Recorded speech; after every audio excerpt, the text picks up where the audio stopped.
Hey, it's Kirby Myers, and you're listening to Behind the Blonde. So, this is a podcast for anyone who's ever been in the opposite place of where they want to be. Thanks for joining me today. So, I found something that I wrote when I had just come up on 1 year alcohol free. I'll be 5 years in April. So, it was kind of like looking back at a time capsule. Back then, I was just starting to answer the question, can life actually be fun without alcohol? Today, I want to talk about that because it's not what we were taught, and it's better than I ever imagined. First, I want to start by reading you the piece titled Goodbye, My Lover, My Year Without Booze from my former Behind the Blonde column. So, here we go. Who could you be if you just stopped? I asked myself this question more times than I can recall. At first, it was more of a curiosity. Who could this person looking back at me in the mirror grow to be? Then, as time passed, it became a nightly anguish, a reflection in the glass staring back at me. After steam showering off the stench of booze and cigarettes and aggressively brushing my teeth before crawling into bed, a woman I no longer knew, a woman I didn't want to be. I needed to stop. I just celebrated a year without alcohol or cigarettes. I quit them together at the exact same moment because, well, they were like peanut butter and jelly. For me, they simply went together. It was a torrid love affair, really. And in public, I was really good at showing off the fun and fiery kind of love. And when it was just me, my drink, and my ashtray, alone on the porch, it was the dark, desperate kind, begging to be over, but unable to walk away. I knew what must be done, but the act of doing it just felt so out of reach. So I spent hours, days, and months that turned into years, pondering what life would be like if I actually did it. And I know I don't get any of those moments back. What I do have now is time.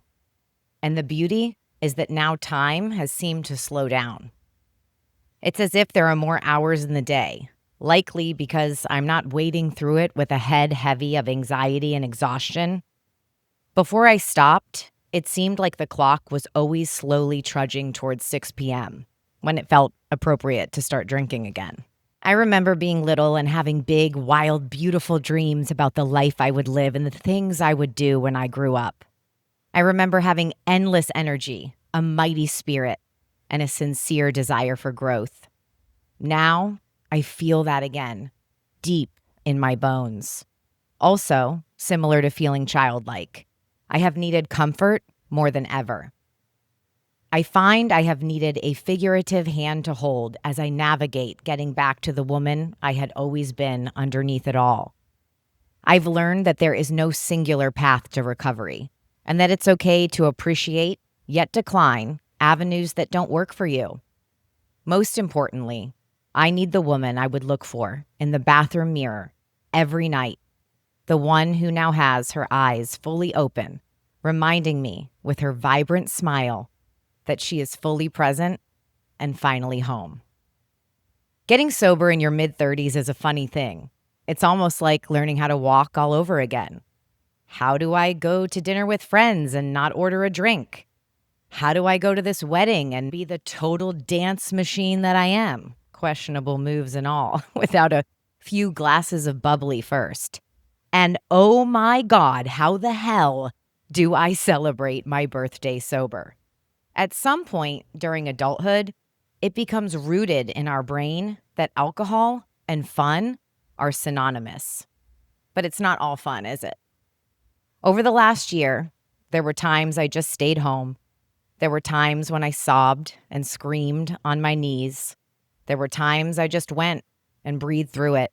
And there were many, many long walks. But I did get through it. An entire year of zero hangovers. Damn, it feels good. Now, 365 days later, I'm convinced I'm having the most fun of all.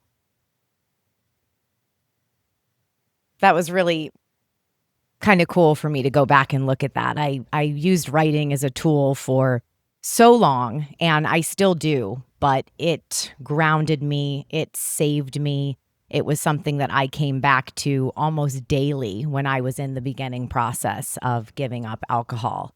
And it was a form of therapy for me. It was a way to be able to go back on the hard days and read where my emotional state was when I was having a good day and help that be the little glimpse that I needed to keep going one day at a time, one choice at a time. And I don't read the things I wrote too often. So I was kind of thinking about where I wanted to go this week. And I've been thinking a lot about the fact that on April 25th of this year, I will be 5 years without alcohol, which is a big fucking deal. It really is. It's a big deal. And so much has changed in that time. The 6-month mark is so different than the 1-year mark and the 2-year mark and now the 5-year mark. So kind of getting to look back at that mindset and get through that first year and realizing that we are sold so many lies about alcohol and what it means and how it fits into our social life, and that it needs to be at the epicenter of every event and social gathering. You realize the longer you step away from it, that the world is so much more beautiful without it. Back then, I think I was still testing the ground beneath my feet. And I can say this now without hesitation. Alcohol wasn't the fun. It was the permission slip. Fun did not disappear when I quit drinking. I just stopped outsourcing it. I find that now joy is much steadier. It's more quiet. Back then, I thought it had to be loud and crazy. I was always the wildest one at every party, definitely the last man standing. I wanted everybody to have the best time. And for a long time, I thought I was having so much fun. And maybe I was in certain moments. And it definitely got to a point where it was not fun anymore at all. And I think that, we have talked a lot about how I've gotten here, what it took to get here, what that looks like in terms of making the choices to give it up, to be in your knowing, to find that clarity and move forward. But we haven't really talked about what it looks like once it happens and how life is a completely 180-degree change from what you knew before. We've talked about socially a little bit and friends and that dynamic and how, you lose people if the connection was just the alcohol, if the connection was just bonding over the cocktail or happy hour. So the things that I do now for fun look wildly different. I find going to yoga in the morning so fun. I find playing Uno with my kids so fun. I find going on walks with girlfriends so fun, or playing horse in the backyard, or a game of ping pong, or scratching my dog's belly when I get home for 20 minutes and seeing him wiggle around and be happy. So fun. They're different versions of fun for sure, but they are fulfilling versions of fun. We were told growing up by marketing and movies and people around us that it was just kind of what you did. It was at every party. It was at every event.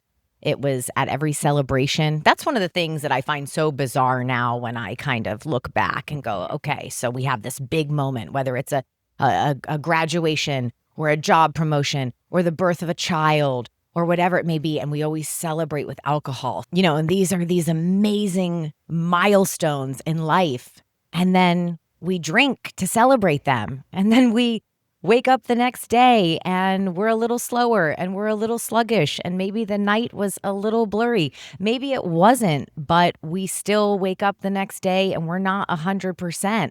And it's like, why is that the way that we would want to celebrate something? Why wouldn't it be with total clarity and total conviction, eyes wide open, and enjoying and savoring every little moment? We were conditioned. I think a lot of us were so conditioned for so long. So maybe you're out there and you're sober curious. I think what's beautiful about the world today is there's a lot of people that aren't drinking simply because of health reasons, not because they physically have something that the doctor said you can't drink, but because they understand now the impact that it does have on our bodies and on our brains. So this younger generation especially, and we're finding more and more people. I mean, I have met more people that don't drink than I ever thought existed. And a lot of them simply because they're like, no, I just want to be healthy. I go to the gym. I focus on, treating my body right and doing all of the things. And I think that's so awesome that we are, going that way in our society. It's such a great thing to see. I can't believe when I think back about it. I mean, I was like the pusher of my friends. I was the big time pusher. I poured heavy and I wanted everybody to stay another hour, to have another drink, to take a shot. Ooh, shots, shot. It's like you can't even say shots without thinking about that song in the club. Clubbing. Oh my goodness. I was a wild woman. I was a wild, crazy woman. And feels like a lifetime ago, but yet it was such a big part of my life. And when I think about that, if I really started drinking more heavily when I was probably 19, 20, and I quit almost 5 years ago, that was 15 solid years where alcohol was really at the forefront of everything that I did. And now I'm almost 5 years at the point where it is the furthest thing from everything that I do.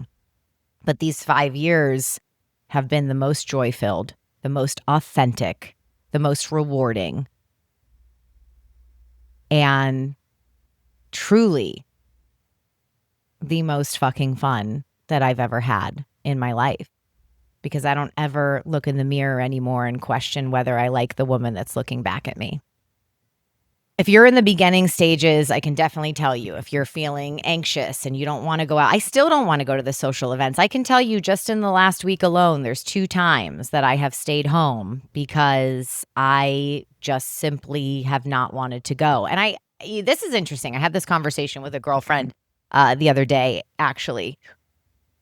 I thought for a while after I quit drinking that maybe I had social anxiety because I would go to these events now that I used to love going to. I had to be at every event. It was almost like a neuroses. I had to go to every event, gala, party, whatever it was, like I was going to be there. Now, if it's not a fuck yes, it's a hell no, right? Let's not forget that. So it's still my favorite phrase. If it is not a fuck yes, it is a no. There's a big misperception about me from the social world. It looks like I'm out and about all of the time, but I've found that I'm actually really quite a hermit. I'm really a homebody. I love getting home at the end of the day and throwing on my comfy clothes. I love getting dressed up to the nines, but I love getting my comfy clothes on. I think it's part of the extremist personality that I have. I don't really have a gray area with a lot of things. So I'm either totally dressed up or I'm in sweatpants and a sweatshirt. So put me in those at 6 o'clock, 7 o'clock at night with my family, with my dog on the couch, and I am golden. That's where I feel most at home, most comfortable.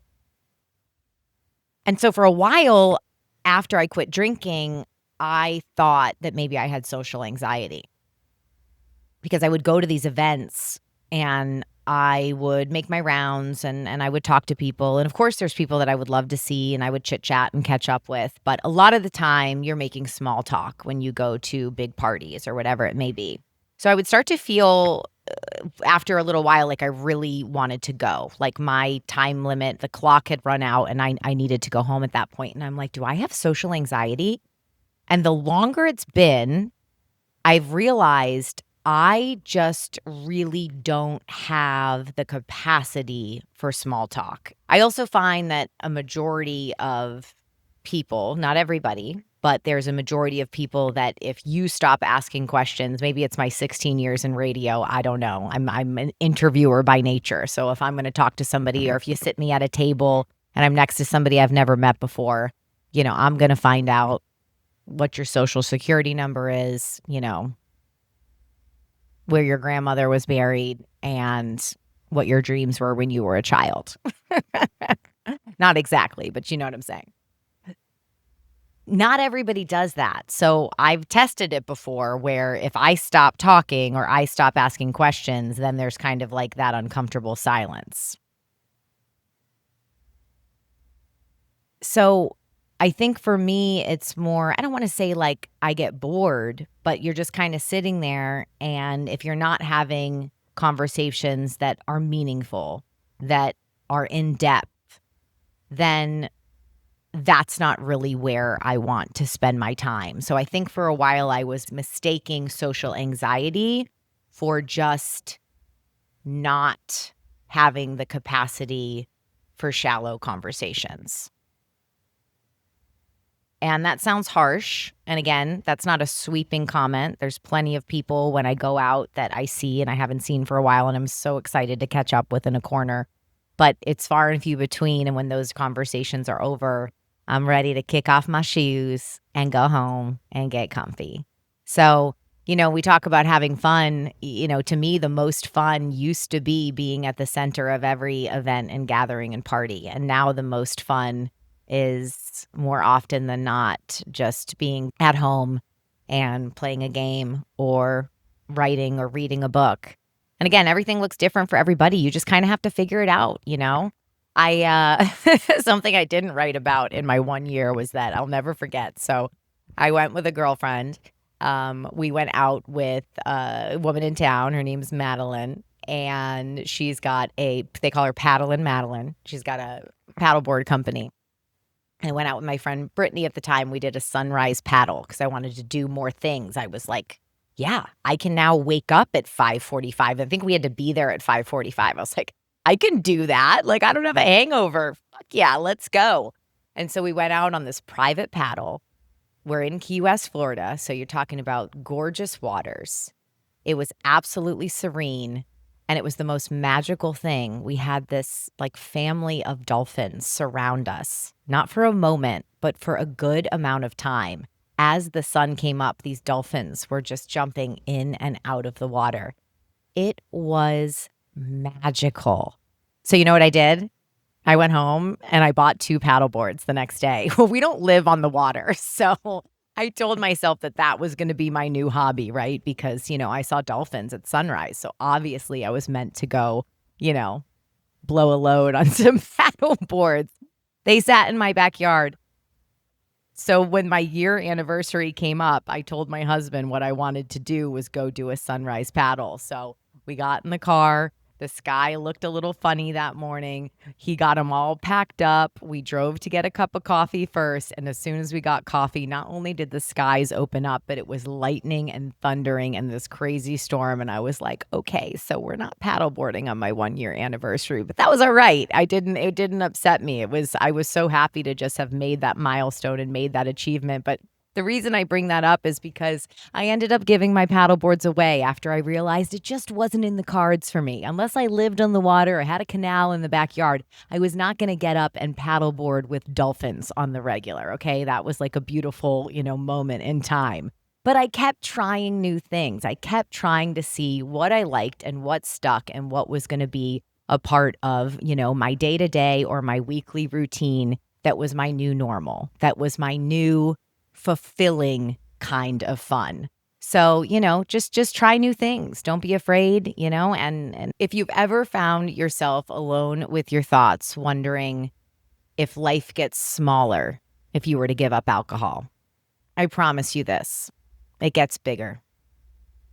I always almost forget to say this. If you are liking this or this resonates or you think it may resonate with a friend, please share. Please like and subscribe if you're on YouTube. Hit that little bell button so you get the notification never to miss an episode. If you're out there in the podcast world, you can like, rate, or comment. And you can follow along on Instagram at BehindTheBlondeKW. Thank you so much for being here today. We'll talk next week. You're listening to Behind the Blonde.